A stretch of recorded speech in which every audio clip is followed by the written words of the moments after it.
Yesterday, the defense chiefs of Germany and Britain published a joint letter telling their citizens to prepare for something that has not happened since 1945. Rearmament. Not a modest budget increase, not a procurement refresh, a full-scale military buildup, the largest in Europe since the Cold War, and they made one thing clear in that letter: rearmament is not warmongering. It is the responsible action of nations determined to protect their people and preserve peace. Those words were chosen very carefully, because both defense chiefs understand that what they are asking their populations to accept, higher taxes, redirected budgets, a fundamental reshaping of national priorities, will be one of the hardest political sells in a generation.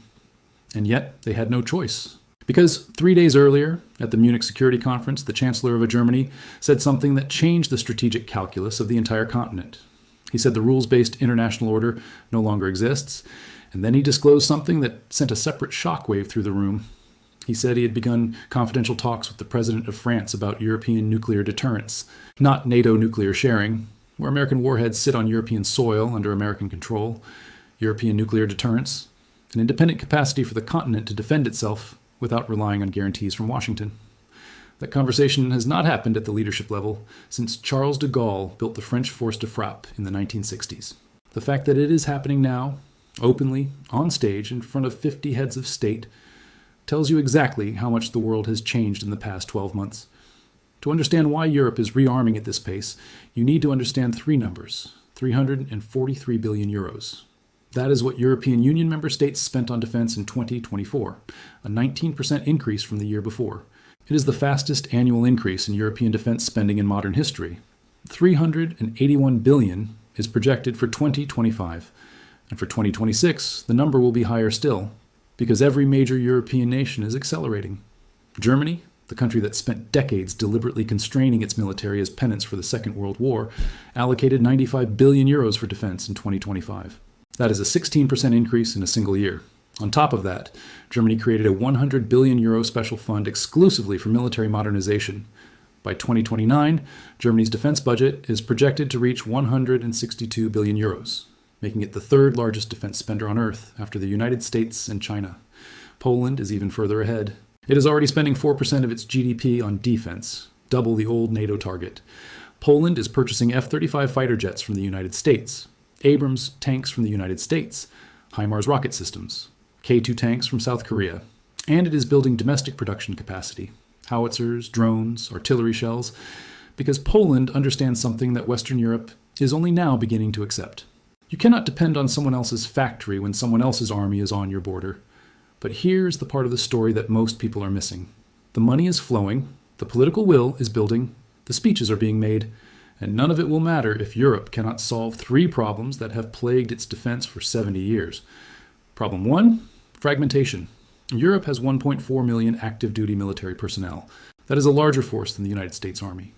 But those troops serve in 27 different national armies with 27 different command structures, 27 different procurement systems, and 27 different political approval processes. They operate different tanks, different rifles, different communication systems, and different logistics chains. In a crisis, a real crisis, where speed is measured in hours, not weeks, those differences become fatal. NATO has interoperability standards, but standards on paper are not the same as integration in practice. The European defense market is the most fragmented major market in the world. Each country buys its own equipment, often from its own domestic manufacturers, in small quantities that drive up unit costs and prevent economies of scale. A report published ahead of the Munich conference estimated that if Europe pooled its procurement, if it bought tanks, ammunition, and aircraft as a bloc rather than as 27 individual nations, unit costs could fall by 50 to 90%. That is not a marginal improvement. That is the difference between an army that can sustain a fight and one that runs out of ammunition in the first week. Problem 2, production capacity. Europe does not make enough. Not enough tanks, not enough artillery shells, not enough missiles, not enough of anything at the speed a modern conflict requires. Poland committed to producing 150,000 artillery shells per year by 2025. It missed that target. The new deadline is 2028. The bottleneck is not money. It is skilled labor, raw materials, and factory capacity that was allowed to atrophy for 3 decades after the Cold War ended, because everyone assumed large-scale war in Europe was impossible. Britain announced 6 new munitions factories over the weekend, a direct response to the realization that existing stockpiles would be exhausted within days of a major conflict. Days, not months. Days. That is the gap between what Europe says it can defend and what it actually can defend. And this leads directly to problem 3, the nuclear question. France and the United Kingdom are Europe's only nuclear powers. Together, they possess a few hundred warheads. Russia has roughly 6,000. The United States has roughly 5,500. And for 80 years, it has been the nuclear umbrella protecting Europe. American warheads are stationed in Germany, Italy, Belgium, the Netherlands, and Turkey under NATO's nuclear sharing arrangements. Those warheads remain under American control. American keys, American authorization, American decision-making. And for the first time since those weapons were deployed, European leaders are openly questioning whether those keys would turn if the moment came, not because they doubt American courage, because they doubt American commitment. The vice president came to Munich last year and lectured Europeans about immigration. The administration threatened to annex Greenland, a territory belonging to Denmark, a NATO ally. Tariffs were imposed on every major European economy without warning. The Munich Security Report, prepared by a German institution that has been one of the strongest pillars of the transatlantic alliance for 60 years, identified the current American administration as the most prominent force pursuing destruction of the international order. In that context, the chancellor's announcement of nuclear deterrence talks with France was not a provocation. It was a survival calculation. A report prepared for the Munich Conference on Europe's nuclear options warned that the combined British and French arsenals might not be sufficient to deter Russia without American backing. The British Prime Minister responded by saying Britain is enhancing its nuclear cooperation with France. He said any adversary must know that in a crisis, they could be confronted by the combined strength of both nations. And the EU Commission President, at the same conference, invoked Article 42, Paragraph 7 of the EU Treaty for the first time in this context. That is the Mutual Defense Clause. It commits EU member states to aid and assist each other if any member is attacked. She said, mutual defense is not optional for the EU. It is an obligation within our own treaty. This is not theoretical anymore. The EU just announced the ReArm Europe Plan, 150 billion euros in joint borrowing on capital markets, backed by the EU budget, with a repayment window of up to 45 years. 150 billion euros dedicated exclusively to European defense. That money will flow into ammunition, drones, air defense systems, command and control infrastructure, satellite intelligence networks, and the industrial capacity to produce them at scale. NATO allies agreed at the Hague summit to spend 5% of GDP on defense by 2035, 3.5% on core defense, and 1.5% on defense-related infrastructure, resilience, and industrial capacity. 5%. For context, 2% was the target for over a decade, and most European countries failed to meet it. Now they have committed to more than double that within 10 years. Only 3 allies currently meet the 3.5% core target: Latvia, Lithuania, and Poland. All 3 are on Russia's border. The Spanish Prime Minister offered a counterpoint at Munich. He said global powers spend more than $11 million every hour on nuclear weapons. He said the United States alone will devote $946 billion to its nuclear forces over the next decade. He said that is enough to eradicate extreme poverty in the world. And he warned that nuclear rearmament is not the way. His position highlights the deepest tension in Europe's strategic debate. Not everyone agrees on how far this should go. Southern European nations, Spain, Italy, Portugal, are wary of the fiscal burden. Northern and Eastern Europe, Poland, the Baltics, Scandinavia, are driving the acceleration because they live next to the threat. And the continent's 2 largest economies, Germany and France, are trying to lead from the center, building consensus while racing against a clock they can hear but cannot see, because the threat is not hypothetical. Russia maintains the largest nuclear arsenal in the world. It has demonstrated willingness to use military force against a European neighbor. Its hybrid operations, sabotage of undersea cables, cyber attacks, information warfare, assassination operations on European soil have intensified, not diminished. The German and British defense chiefs said in their joint letter that Russia is looking beyond Ukraine, not if, beyond. And NATO Secretary General Mark Rutte told the European Parliament last month that Europe is dreaming if it believes it can field a credible defense without the United States.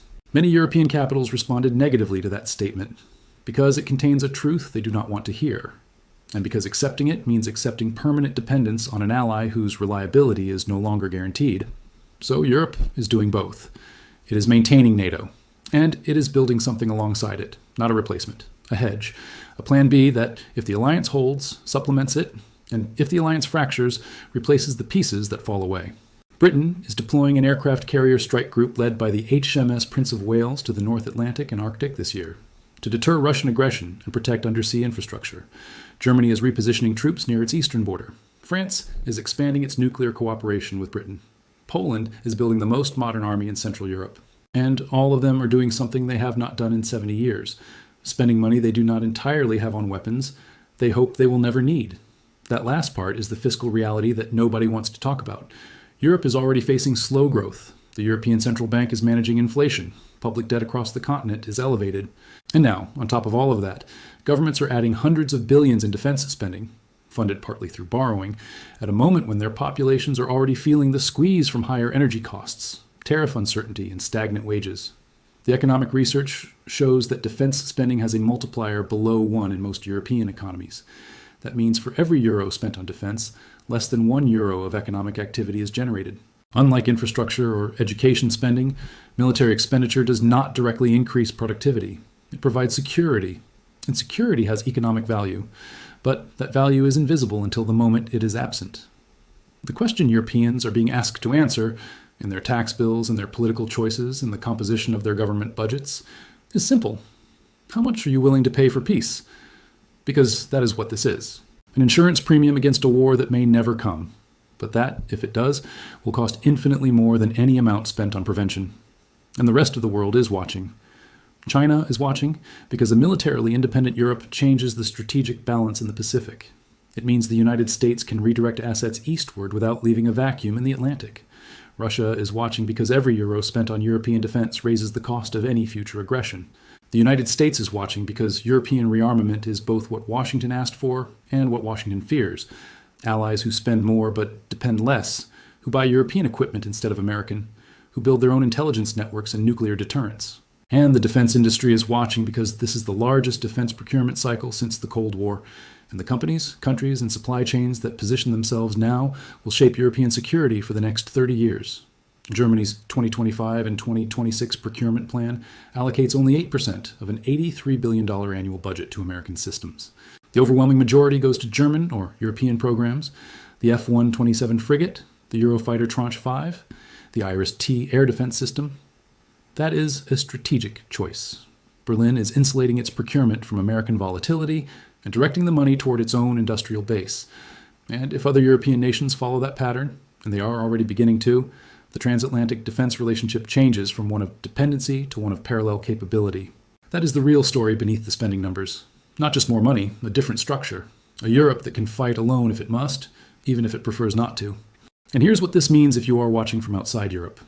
If you are American, European rearmament changes your economy in ways you will feel but may not immediately understand. For decades, the United States spent more on defense than the next 10 countries combined. Partly because Europe spent less than it should. American defense contractors, Lockheed Martin, Raytheon, General Dynamics, Northrop Grumman, supplied the majority of NATO's advanced equipment. That is already changing. Germany is directing 92% of its procurement budget to European manufacturers. If that pattern spreads, and it is spreading, American defense companies lose the largest export market they have ever had. Those companies employ hundreds of thousands of American workers. Their stock prices are priced to include European revenue. The defense supply chain, from Texas machine shops to Connecticut engine plants, feels the shift long before Wall Street names it. If you are Russian, Europe spending 5% of GDP on defense by 2035 means that within a decade, Europe's combined military spending would rival your entire national budget. Russia currently spends roughly 6% of its GDP on defense, but Russia's GDP is smaller than Italy's. A fully rearmed Europe, with integrated procurement, joint command capabilities, and independent nuclear deterrence, would represent a conventional and strategic threat that no amount of hybrid warfare can neutralize. That is the calculus Moscow is running right now. And if you are a citizen of any European country, the consequences arrive in your next budget cycle. Defensive spending does not appear from nowhere. It comes from somewhere. It comes from healthcare budgets that do not grow as fast, from infrastructure projects that get delayed, from education funding that stays flat, from social programs that get trimmed at the margins. Or it comes from borrowing, which means higher debt, which means higher interest payments, which means less fiscal flexibility for the next crisis. The ReArm Europe Plan's 150 billion euros in joint borrowing carries a 45-year repayment window. That means European taxpayers born today will still be paying for weapons purchased in 2026 when they are middle-aged. That is the true cost of deterrence, not the money. The opportunity cost, everything that money could have built, funded, or improved, but will not. And yet the alternative, underinvestment, fragmentation, dependence on an unreliable ally, carries a cost that dwarfs any budget line. The last time Europe failed to invest in its own defense, 30 million Europeans died. That is not rhetoric. That is the arithmetic of the 20th century. And every leader at Munich, from the Chancellor of Germany to the Prime Minister of Britain to the President of France, has made the same calculation. The cost of preparation is always less than the cost of being unprepared. The Munich Security Conference ended 2 days ago, but the decisions announced there will echo for decades. Nuclear deterrence talks between Europe's two nuclear powers. A continent-wide rearmament program funded by joint borrowing. A NATO spending target that would have been unthinkable 5 years ago. And a generation of European leaders who have concluded, quietly, reluctantly, but unmistakably, that the world their parents built cannot be defended by the alliance their grandparents created. To understand how this rearmament reshapes global trade, defense markets, and the balance of power, make sure you are following this channel. Because Europe just decided to arm itself, and the world will never look the same.